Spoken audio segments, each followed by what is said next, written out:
messieurs, bonsoir. C'est dans un contexte de profonde mutation, notamment dans le monde arabe, qu'une nouvelle page diplomatique majeure s'écrit.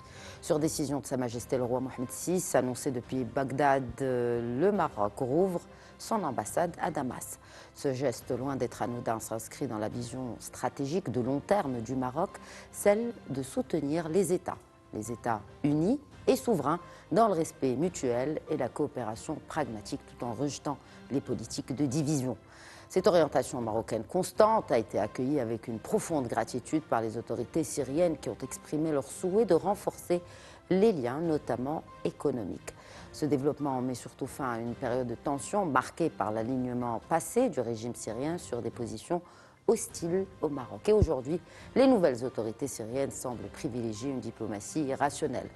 Car l'histoire en est témoin, le soutien à des causes sans avenir, comme celle du Polisario au temps du régime Al-Assad, n'apporte qu'isolement. Cette réouverture représente donc un tournant stratégique et renforce la position d'un Maroc acteur de stabilité régionale. Les tenants et aboutissants du nouveau rapprochement entre Rabat et Damas, avec un rappel des liens historiques qui les lient, en compagnie de mes invités ce soir en plateau. Avec moi, le colonel Hassan Saoud, expert en sécurité et en stratégie. Bonsoir colonel et bienvenue. Bonsoir madame et merci pour votre invitation. Merci à vous de l'accepter, de répondre à nos questions. Et se joint à nous depuis Abu Dhabi le docteur Mohamed Badji Liatioui, professeur d'études stratégiques au Collège de Défense. Bonsoir docteur Liatioui et merci de vous joindre à nous. Bonsoir et merci pour cette invitation. Alors, 34e sommet arabe tenu samedi dans la capitale irakienne, avec ce discours royal centré sur la cohésion arabe et la paix au Moyen-Orient. Si l'on devait résumer les points saillants du message de Sa Majesté le roi Mohamed VI, il s'agit de solidarité, notamment avec le peuple syrien, souveraineté et stabilité. Commentaire Mohamed Badji Liatioui. On a le rappel par le ministre des Affaires étrangères qui a lu ce discours royal des, on va dire, principes fondamentaux qui guident la politique étrangère du royaume, telle qu'elle a été conçue, pensée et imaginée par Sa Majesté le roi, c'est-à-dire le respect de la souveraineté des États, la défense de leur unité et la volonté, dans le cas spécifique de la Syrie, de soutenir un pays qui a beaucoup souffert de cette guerre, qui a beaucoup souffert aussi d'un régime très particulier qui a duré pendant 54 ans, et de l'aider, de le soutenir pour cette nouvelle étape de son histoire, avec bien sûr la volonté de renforcer la coopération bilatérale. Et les deux ministres des Affaires étrangères, que ce soit Nasser Bourita ou bien El-Sheibani, ont clairement affirmé la volonté de rouvrir donc, les ambassades, comme l'a voulu Sa Majesté le Roi, et ça va permettre d'ouvrir une nouvelle page avec une nouvelle dynamique de coopération dans tout un tas de secteurs, on l'espère, entre ce pays qui a beaucoup souffert et dont Sa Majesté le Roi a toujours soutenu à la fois la liberté, mais aussi l'unité. L'unité dans la continuité. D'ailleurs, Sa Majesté le roi Mohamed VI a réaffirmé avec force le soutien constant et la solidarité, colonel Saoud, surtout la solidarité indéfectible du royaume du Maroc envers la Syrie, envers le peuple syrien. Et là, c'est un héritage qui perdure. J'aimerais qu'on retourne à cette date, octobre 1973. Des milliers de soldats marocains un contingent se sont rendus au Golan pour soutenir leurs frères syriens. Et beaucoup de soldats sont tombés au combat pour donner victoire, cette victoire détonnante, on va dire, de la nation arabe. Dans cette guerre du Golan. Un petit rappel historique avec vous, colonel Saoud, rapidement. D'abord, un petit rappel que le Maroc et la Syrie, c'est des vieux pays, une grande histoire, une position géographique importante, des Méditerranéens, c'est-à-dire beaucoup de facteurs qui permettent de revivifier les relations. Et évidemment, on ne peut pas ne pas parler de ce contingent marocain qui est parti combattre au Golan, avec un lot quand même de martyrs importants, dont il y a évidemment un cimetière en Syrie qui est visité tout le temps. Il y a évidemment cette histoire, pour rappeler autre chose, c'est tout c'est la rupture des relations diplomatiques en 2012 avec la Syrie. Et ça a continué jusqu'à maintenant. Et parallèlement, on a assisté quand même à la visite. Donc, lors de la visite royale en Jordanie, le camp Al-Zaatari a été visité où Sa Majesté a installé un camp et un hôpital qui est resté jusqu'à maintenant. Et Dieu sait que j'en ai vu il n'y a pas longtemps. C'est resté dans la mémoire collective syrienne. Le soutien du Maroc dans sa pénible lutte pour la lutte contre une dictature. Et ils n'ont pas non plus oublié, madame, tout le soutien du Maroc aux réfugiés syriens, même ceux qui ont été refoulés par le pays voisin. Et ça, je peux vous assurer que c'est écrit dans le marbre et de l'histoire entre les deux pays. Qu'est-ce qui s'est passé ce 16 juillet? Enfin, quelles sont les raisons de cette décision du 16 juillet 2012 où l'ambassadeur syrien à Rabat a été déclaré persona non grata et prié de quitter le royaume? Rappel des faits aussi. Oui, il y a eu évidemment une influence du pays voisin sur les dirigeants de ce pays, les dirigeants d'alors, et qui, contrairement aux pays arabes, a fait un choix de reconnaissance d'une entité, d'une organisation fantoche qui est le Polisario. Et il faut dire que c'est l'un des rares pays qui a pris cette décision, malheureusement, et la réaction du Maroc ne s'est pas fait attendre, et il y a eu cette rupture. Dans la logique des choses, c'est la constance diplomatique du Maroc par rapport à ses relations internationales. Près de 13 ans plus tard, donc, réconciliation diplomatique et relance de la coopération stratégique entre les deux pays, entre le Maroc et la Syrie. Mohamed Badiliati, oui, quelles seraient les missions premières des nouvelles missions diplomatiques, respectivement donc marocaines et syriennes? Bon, écoutez, la base du travail va être déjà de rouvrir les ambassades. Donc, il y a on va dire, des équipes techniques qui vont être envoyées dans chacune des capitales pour travailler à la réouverture des représentations diplomatiques. Ensuite, il va falloir apprendre à travailler avec les nouvelles équipes syriennes qui vont être en place à Rabat, et bien sûr l'équipe marocaine qui sera nommée dans quelques mois, je pense, à Damas. Et là, on va voir qu'il va y avoir bien sûr la volonté du Royaume de soutenir l'unité politique de la Syrie dans toutes les instances internationales, que ce soit des instances arabes régionales comme la Ligue arabe ou des instances internationales comme les Nations unies, sans oublier l'OCI, bien entendu. Donc là, on va voir comment le Maroc va essayer d'aider la Syrie à défendre des positions d'unité, puisqu'il y a beaucoup de défis encore à relever pour le gouvernement Chara en matière d'unité. On sait que certains pays tout autour aimeraient voir une Syrie affaiblie, une Syrie divisée, ce qui n'est pas le cas évidemment du Royaume du Maroc. Et il y aura la volonté aussi de continuer à travailler, bien sûr, main dans la main dans tout un tas de secteurs, notamment économiques, sans oublier les aspects culturels et les aspects, on va dire, de coopération diplomatique classique et consulaire entre les deux pays, puisqu'il y a des ressortissants, bien évidemment, syriens qui vivent au Maroc depuis un certain nombre d'années, et un certain nombre de Marocains peut-être qui étaient en Syrie et qui vont chercher à y retourner du fait de mariages qui peuvent exister entre différents Marocains et Syriens. Donc évidemment, un pays à reconstruire et un pays à soutenir. Preuve en est, ce sont toutes les ambassades qui réouvrent en Syrie depuis l'accession au pouvoir du nouveau président Ahmed al-Shara. Le Maroc emboîte le pas à d'autres pays qui ont déjà rouvert, colonel Saoud, leur représentation diplomatique dans le pays. Oui, madame, de mémoire, on n'a jamais vu un balai diplomatique au moment où M. Shara est venu au pouvoir. Américains, Européens, pays arabes. Et donc tout le monde y est parce que tout le monde a compris la position nodale stratégique de ce pays. Et au fur et à mesure, on a eu quand même des ruptures d'isolement, dont le dernier a été donné par le président américain, qui n'est pas rien, puisque son armée est impliquée aussi dans la guerre de Syrie. Donc, il y a toute une volonté internationale d'aider ce nouveau pouvoir, évidemment, qui a fait un échéancier concernant la démocratisation, la constitution, les élections présidentielles, même si dans un pays complètement démantelé, complètement détruit, avec des millions de réfugiés, et malgré tout ça, le président Chara a donné quand même un échéancier de 4 à 5 ans pour l'élection du président. Aujourd'hui, il est l'intérimaire. Donc tout le monde a compris que ce président par intérim a effectué une mue importante par rapport à son passé.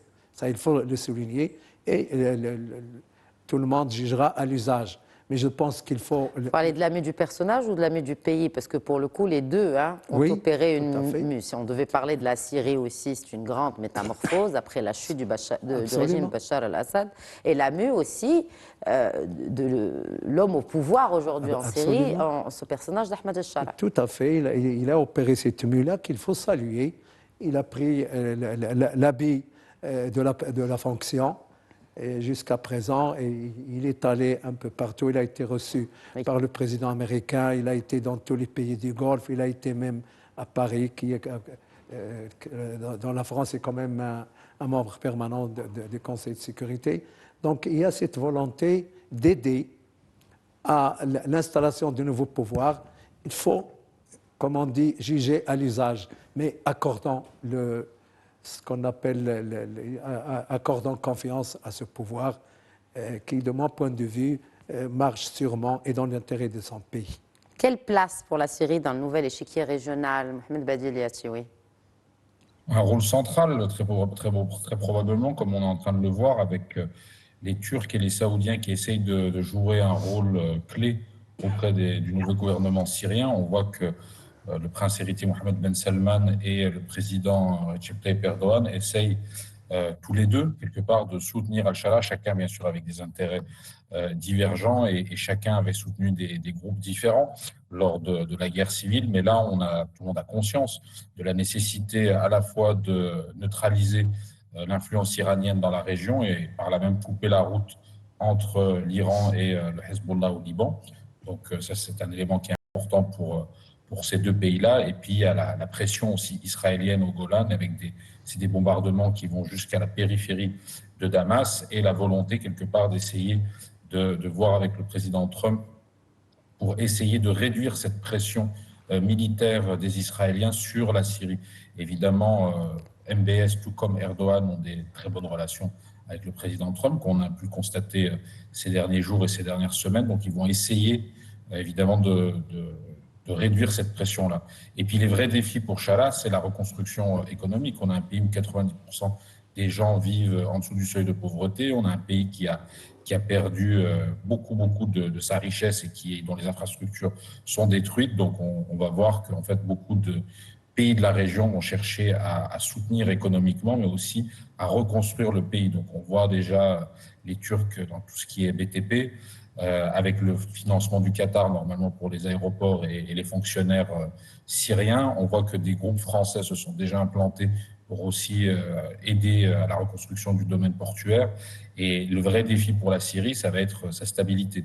C'est-à-dire que là, Ahmed Shara va devoir reconstruire économiquement la Syrie, mais va devoir aussi réussir à maintenir le contrôle de son gouvernement et de ses forces de sécurité sur l'ensemble du territoire, ce qui est loin d'être le cas, puisqu'on a toujours des rébellions druzes au sud, on a toujours un accord qui est en cours de mise en œuvre, on va dire, au nord avec les Kurdes, sachant que les Français jouent un rôle de médiation important, mais il reste pas mal de zones qui sont hors du contrôle du gouvernement central de Damas. Je pense notamment au pays alaouite, la base, on va dire, arrière pendant plusieurs décennies des Assad, où il y a beaucoup de craintes et de méfiance entre ces anciens membres du HTS et la communauté alaouite. Donc beaucoup de tensions, et il va falloir réussir à tout stabiliser et à maintenir une certaine unité pour pouvoir reconstruire le pays et apporter une stabilité régionale. Car on voit que le Liban est dans une phase lui aussi de reconstruction avec de nouvelles autorités, un nouveau président et un nouveau Premier ministre. L'Irak essaye aussi de se remettre debout.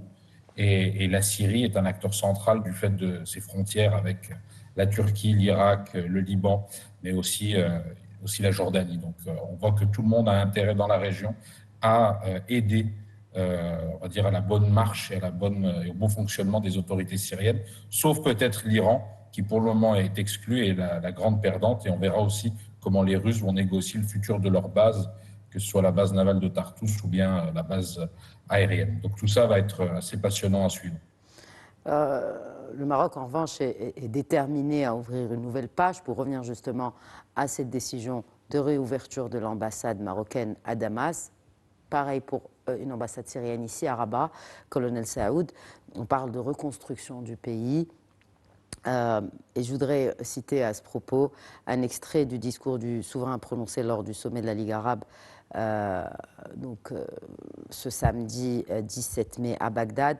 Je cite le souverain: ce geste ouvrira de nouvelles perspectives dans les relations historiques entre nos deux pays et nos deux peuples. Fin de la citation royale. Donc bien plus qu'un simple retour diplomatique, il s'agit aussi de liens économiques. L'Association des exportateurs a déclaré hier déjà ouvrir les canaux de discussion avec leurs homologues syriens. Bref, là, au-delà du diplomatique, il y a aussi des intérêts économiques. C'est normal et ça a été, comme vous venez de le dire, c'est un renouveau des relations diplomatiques globales et puis commerciales, comme ça a été dit. On a beaucoup de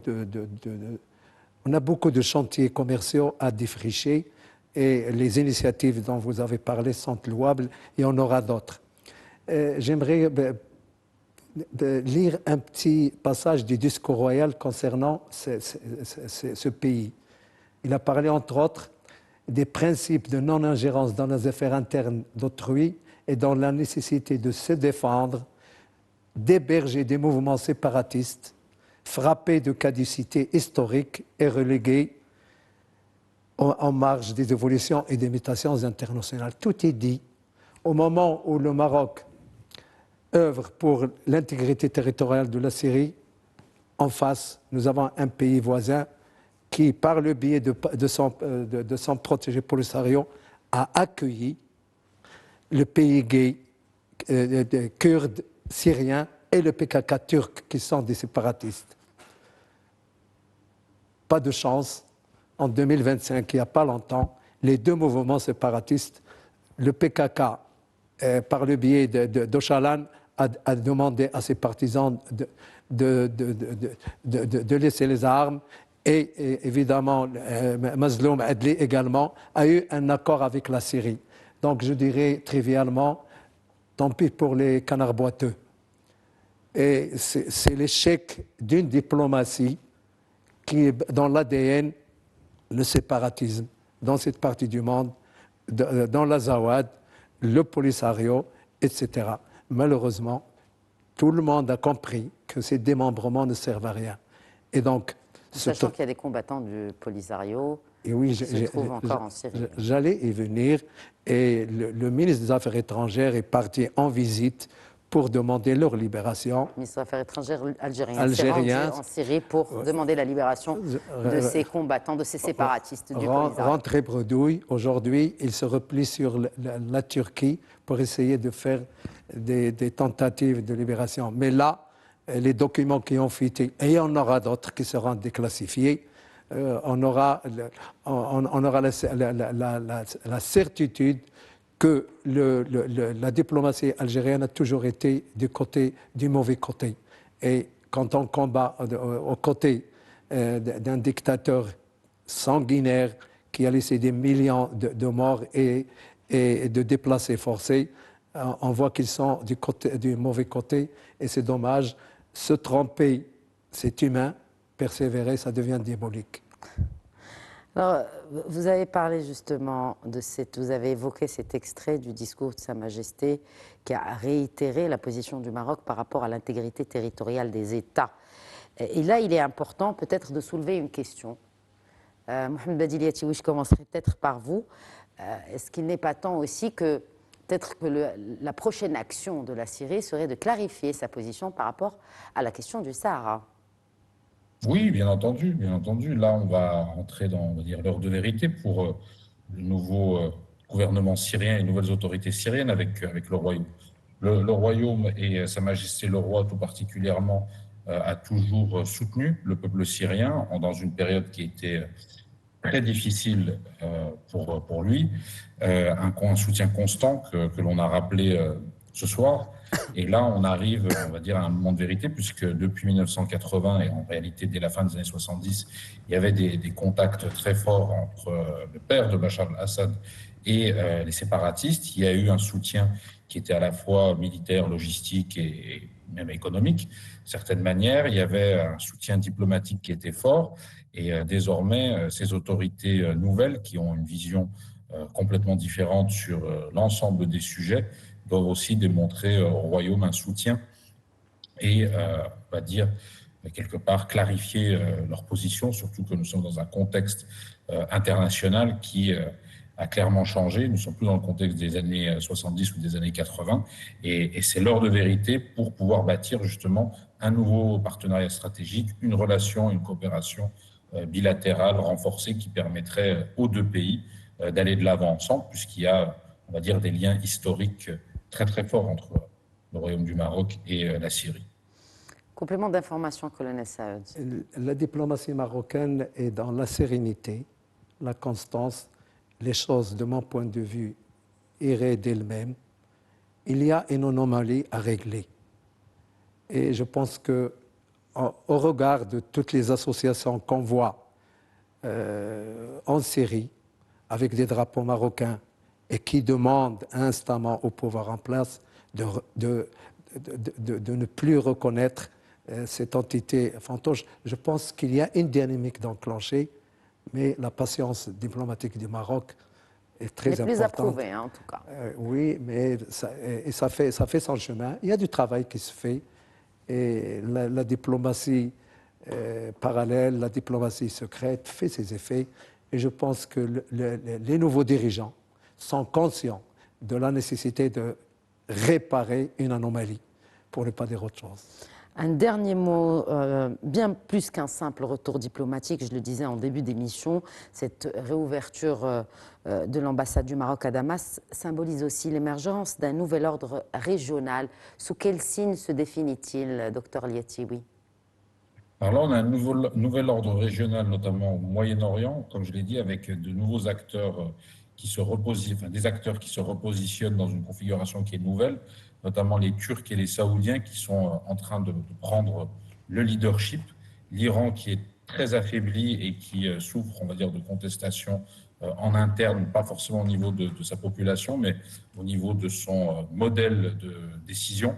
Il y a des courants contraires entre ceux qui veulent négocier avec Trump, ceux qui ne veulent pas négocier avec Trump concernant le nucléaire, mais l'Iran est clairement affaibli, le Hezbollah est clairement affaibli, et on a donc une nouvelle configuration qui est par là même très favorable au Royaume, puisqu'on voit un certain nombre de pays du Golfe, et au premier rang desquels l'Arabie Saoudite, mais aussi les Émirats, qui jouent un rôle central, et c'est très positif pour le Royaume. Et on a vu tous ceux qui ont soutenu finalement les séparatistes pendant des décennies sont ou très affaiblis ou en train de disparaître petit à petit. Donc la configuration régionale est assez positive pour le Royaume. Merci beaucoup. Un mot de la fin, colonel Saad. Pensons à la stabilisation de ces pays et à sa reconstruction. Évidemment, l'échéancier politique est en cours, accordant un préjugé favorable à ce nouveau régime. Qui est bien parti, en tout cas, notamment sur la scène internationale. Merci beaucoup, colonel Hassan Saoud. Et merci à vous aussi, docteur Mohamed Badi Liattioui, d'avoir enrichi le débat comme d'habitude. Merci beaucoup. À très bientôt. Inch'Allah. Merci à vous pour votre fidélité. Très bonne soirée à tous.